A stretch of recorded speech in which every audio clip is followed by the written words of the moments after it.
Hey, how's it going, everybody? Welcome to part 2 in this shallow relief sailboat wood carving. This video starts off with me working on the detailed, precise outline, particularly on the tip of the vertical post. This was an area that I felt you have to be really careful when carving. You really have to take your time, otherwise that tip is very vulnerable to breaking off. So what I'm doing here is making those vertical stop cuts, and in any areas where I feel it's weak or vulnerable to breaking, I'm taking very small strokes and taking very small amounts of wood off at a time. There may be times when you don't officially break the piece off, but just due to not being careful, you can weaken that particular area. And you don't find out until later when you're doing the shaping or detailing when that piece that was weakened will officially break off. So it's important to methodically identify those areas and work through them very carefully. This was another key area that I felt was kind of tricky, and you have to slowly work your way through it a little bit at a time. What I'm doing here is working on that precise outline where the front of the sailboat meets the water layer. It's important to keep in mind right here to make tapering stop cuts that gradually get deeper as you go towards the point of the sailboat. If you maintain that depth consistently throughout that whole face of the front of the sailboat, it's going to create some depth and hard lines that it's going to be really difficult to fix later. When I get to the point of shaping the sailboat and working on the details of the water texture, that's when I'll work on blending this junction point to make it look good. So I'm just continuing on working on the precise outline here around the birds. This stage is relatively tedious and time consuming, but this is the stage where you really have to focus, because it oftentimes is the stage where pieces can break off if you're not being careful. So I'm really taking my time making sure those stop cuts are nice and vertical, and cleaning up those areas and getting rid of some of those wood chunks and wood imperfections to make it much easier later on in the carving. Definitely important in this stage as well to make sure you're choosing the appropriate sized gouges to prevent any sort of breaking or anything like that. Here with the birds, I'm using my really small gouges to prevent any sort of wings from chipping off or breaking or any kind of weakening in specific areas. I'll fast forward here through this section of the precise outline, and we'll get to the shaping portion of the carving.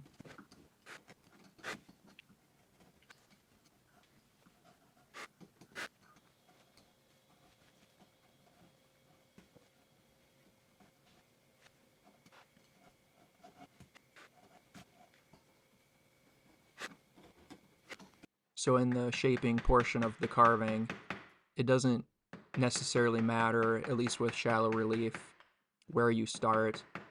I typically like to start with the focal point, the most important part of the carving that everybody looks at.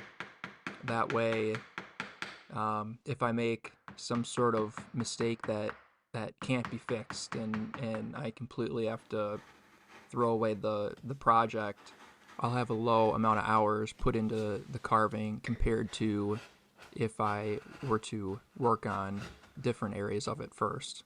Also, what I like to do is I'll typically work in specific layers. I'll work back to front. So I'll push the layers of the carving in the background. I'll push those as far as I can to the back.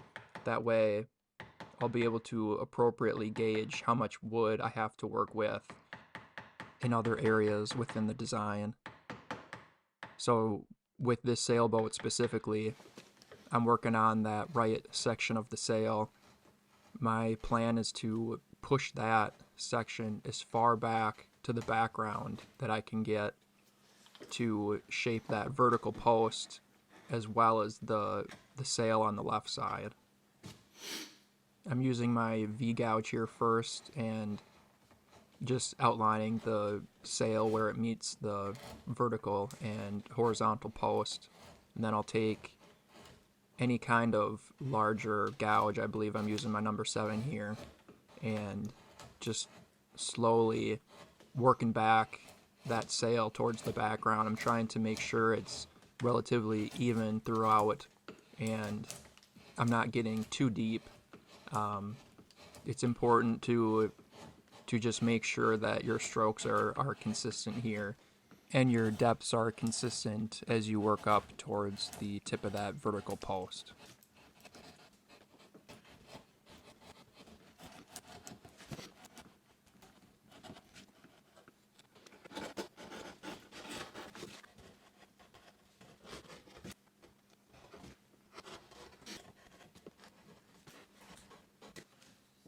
I just keep working that number 7 until I'm down to the depths that I'm kind of wanting to be at.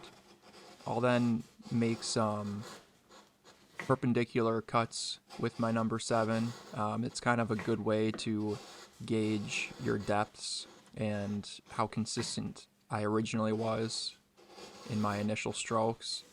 So then making these perpendicular cuts across the grain, I can kind of see where the deep spots are that I originally made, and I can then kind of address those areas later. Then I'm taking my bench chisel and making those vertical stop cuts along this vertical post here. Then I'll clean it up. I believe I'm using my number 5 here, but it generally doesn't necessarily matter which gouge you're using to make that cleaning up stop cut. Kind of depends on how nicely and consistent that vertical stop or plunge cut was. You can kind of take your gouge and run it along that stop cut there to make it clean and kind of do a quick cleanup. But there's times where it just doesn't work and you kind of have to make that perpendicular cut into the plunge cut to break off those pieces of wood. So I'm just doing the same thing here along this horizontal post, using the combination of my bench chisel and my number 5 or number 7. Again, it doesn't necessarily matter. What I tend to try to do is limit the amount of times I'm transitioning from gouge to gouge. That speeds up the carving process. So if I can get away with cleaning up that plunge cut with the same gouge that I used to make that initial plunge, then that's what I'll do. So here I'm kind of trying to use that same bench chisel to clean up that stop cut, but there are times where you have to use a different gouge to clean it up, just the way the design is or the way the carving is. You can't use the same gouge to do that, but generally I try to do that as much as I can just to save time between switching out gouges. Then I'll transition to one of my shallower gouges. I'm using my number 2 here, and I'm just working those high spots that the gouge stroke made from earlier. Just trying to flatten it out and removing as much of those gouge strokes that I can. There are times where, especially if you're working more medium or deep relief stuff, you may have to kind of stage your way down. You might have to, if you're at a 7, you might have to transition to your 5 and then your number 3 or number 2, just to be more efficient. But just with shallow relief here, it's pretty easy just to drop down right to your number 2 and work on flattening the area and removing some of those higher gouge strokes. It's important to really pay attention to the wood and the wood grain here. This spot right here is a good example of this. I'm trying to get this area as flat as I possibly can, and I don't want to go any deeper than I have to. So working those imperfections in the wood, it's really crucial to make sure your strokes are nice and clean and you're not making any sort of splitting or pulling of the wood to make those spots any worse. That's going to force you to go deeper into the project than you want to go, and it's going to end up kind of skewing the sailboat if it takes you a while to make that area clean. I find that it works great to just lock the angle of my gouge as I make these strokes. That helps with the consistency of my depths as I'm working this sail. I also found that when I'm working through a tricky area or there's a particular spot of the wood that the grain is being a little fussy, I'll make slicing motions, or I'll kind of adjust my gouge almost to a 45 and then make those strokes. That seems to help. It seems to make the stroke much cleaner, and it reduces any sort of pulling or splitting of the wood. Once I get that right sail carved away back to the depth I want it at, I start working on shaping this vertical post of the sailboat. With my V-gouge, I first outline those 2 points of the left sail, and then I start rounding the post with a gouge. I believe I'm using my number 5 here. I'm making sure here that I'm carving into the post, if that makes sense. Right here, if I'm carving in the opposite direction, it's more than likely gonna break out that tip. So I'm carving towards the strength of the post and just rounding the 2 sides there. I'm using all the wood here that I gave myself for the shaping by pushing that right sail back. So I'm going to round that post all the way to where it connects then to the right sail. That will make sure that it gives the most shape that I possibly can to this post. A good technique that helped me shape the tip of this post was to turn my gouge upside down and make those very small, delicate strokes to shape this area. It seemed that helped me quite a bit when shaping, and I didn't have to worry as much about the tip breaking. Also, when doing this section where that vertical post meets the right sail, you can go all the way to where it connects. You don't necessarily have to worry, at least on the right side, you don't have to worry about undercutting in that particular spot. So I just rounded that whole area there. Now there will be some undercutting on the left side of the post, so you do have to keep that in mind. I'm going to speed the video up here, but all I'm doing is shaping this vertical post, and then I transition to a shallower gouge, number 2, and clean up the gouge strokes to make it look more smooth. I'm applying this same technique to this horizontal post as well. Again, where that right sail meets the horizontal post, I don't really have to worry about undercutting or saving wood for the undercutting process there. I can just round that right to that portion of the sail, but the bottom portion of the horizontal post, I will have to keep in mind the undercutting, and I'll have to make sure I give myself plenty of space to do this later. In this particular area, I'm not concerned at all. I should have plenty of wood to work with to undercut later.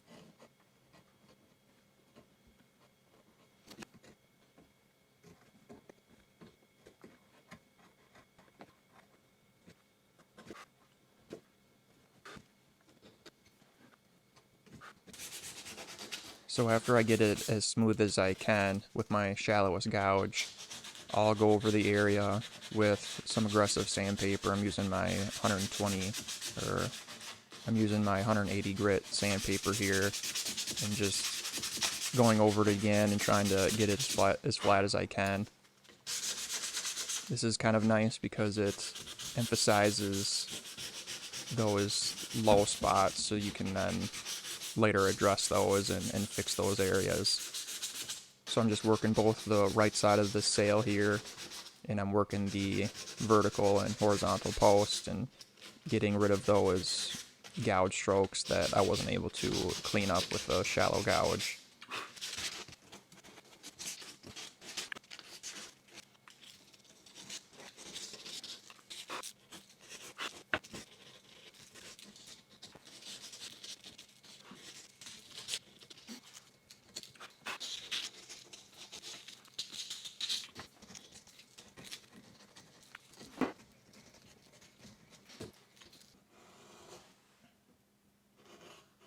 So to shape this left sail, there's going to be quite a bit more depth with this one in comparison to the one on the right.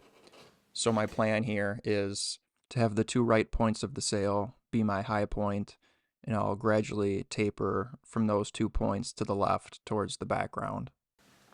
The tapering is going to be quite a bit more aggressive, closer to that left side of the sail. And as I work my way from left to right, it's going to be much more gradual.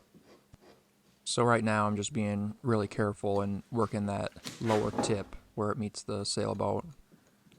Then I'm taking my number 5 gouge.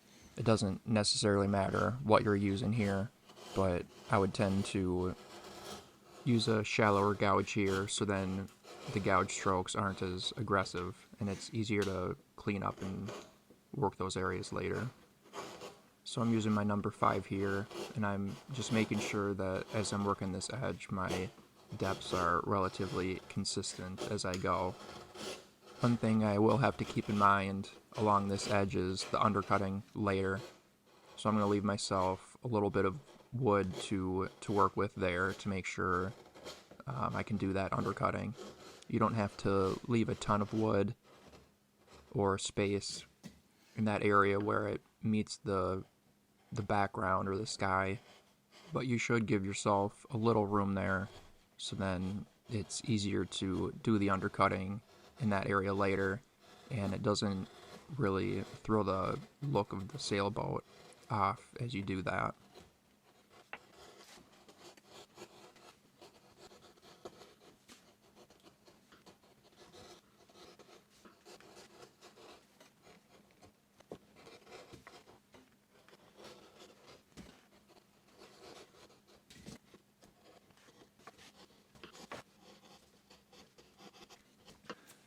Once I'm happy with the sail shape, I'll clean it up with some sandpaper. I'm using my aggressive 180 sandpaper here. One thing after editing this and rewatching this, one thing that I probably should have done would have been to clean up those gouge strokes a little more with a shallower gouge, my number 2. That definitely speeds up the process with the sandpaper. So now I have to really work at it with this 180 grit sandpaper, and it takes me quite a bit longer to make it nice and smooth and clean up those deep spots that were made from the gouge.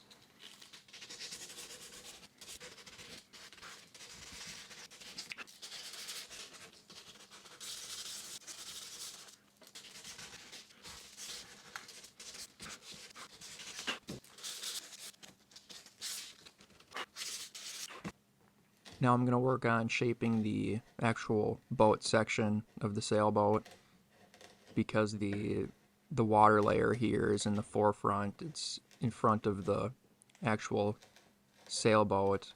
I'm going to take my V-gouge and make that outline, and then I'm going to taper the sailboat then into the water layer to make it appear as though the water is standing out.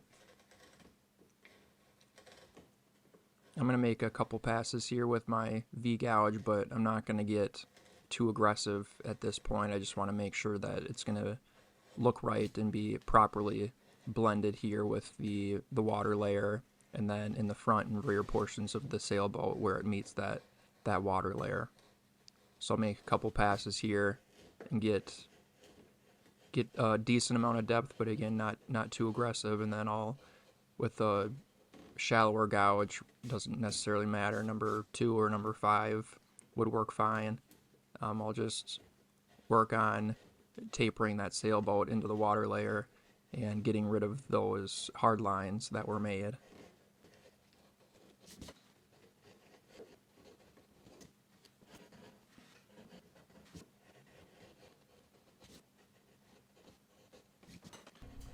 Then I'll work on this small top section here. I want to push that further in the background from the main boat section. I'm giving it some depth, but I don't want to push it too far to where it's going to even out with that vertical post. So you kind of have to find a happy medium to where the depths are established, but not too far where it's going to kind of throw the perspective off. So I'll just work my bench chisel here, make that straight line, and then I'll finish up that stop cut again with my bench chisel here and clean that up.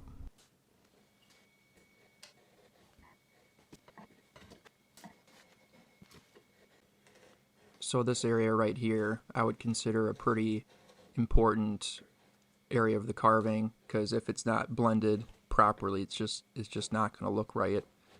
And if you want any sort of room to give the water layer some unique shape and texture, you're going to need to give yourself some depth there. So I'm just working my way and making a couple more passes with my V gouge and just pushing that where the sailboat meets that water layer there. I'm just pushing that in a little bit more to give myself some more depth. But again, I'm working on it pretty carefully and making sure I'm not going too deep, because that's going to really throw the look of that sailboat off.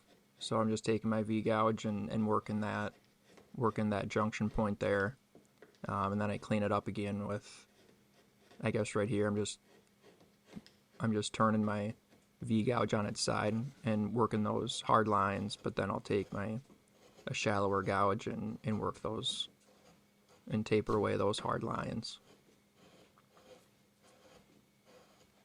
So I'm giving this front section a little taper here, but now that I'm starting to shape this particular junction point, you can kind of see that everything is still smooth and nicely blended in this area. If I were to have gotten greedy and made a bunch of hard lines and stop cuts, those would have been really difficult to remove and make that particular area look good. So it's important to identify those key areas early before you get to them, so then you can slowly work through those at a time and not make any huge mistakes. Now I can just focus on, when I get to that point, I can focus on just detailing and shaping the water layer and not having to make a bunch of fixes from mistakes I made earlier. So now I'm just going to work this sailboat area over with some sandpaper just to identify those deep spots that the gouge is made and see if there's any adjusting that needs to be done.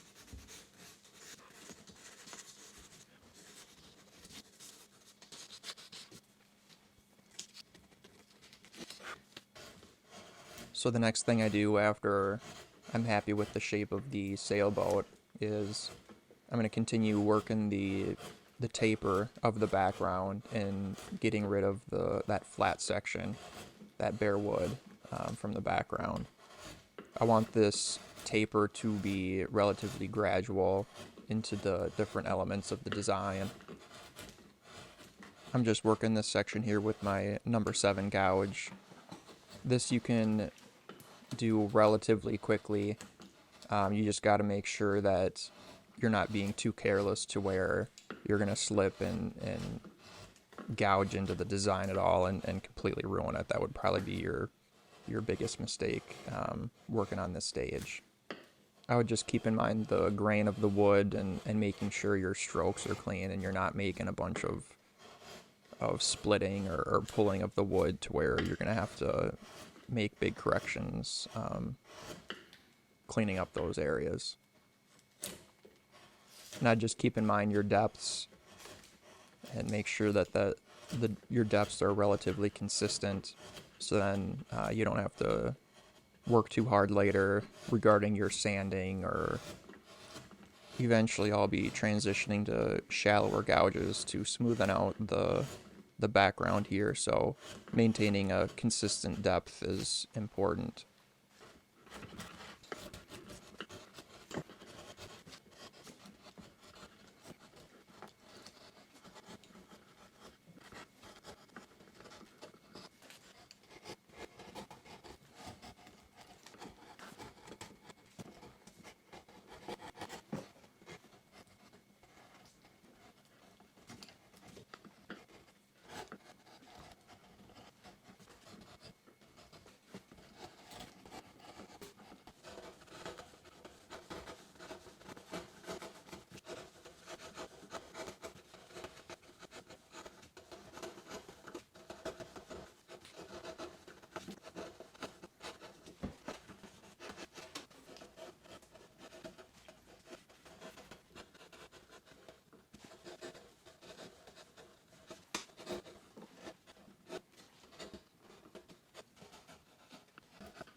Ja.